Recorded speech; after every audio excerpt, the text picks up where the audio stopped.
माननीय प्रधानमंत्री मोदीजी नेतृत्व में चाषी भाई भणी मानकर पाई देवकृपा सबुबले लगी रही। प्रधानमंत्री कृषक सम्मान निधि जहाँ आम पीएम किसान बोली कहूँ,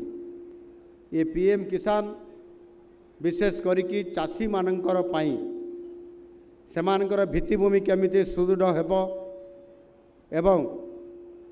ताहा सहित चाषी भाई माने किभली भाव में तांकर सरकार केमती तांको सहायता प्रदान करि आसिबे एवं सबुबले चाषींकर सामने प्रधानमंत्री एवं सरकार अछंती ए कथा को उपलब्ध करने पाई चाषीर आय को केवल द्विगुणित नुह बहुगुणित करने पाई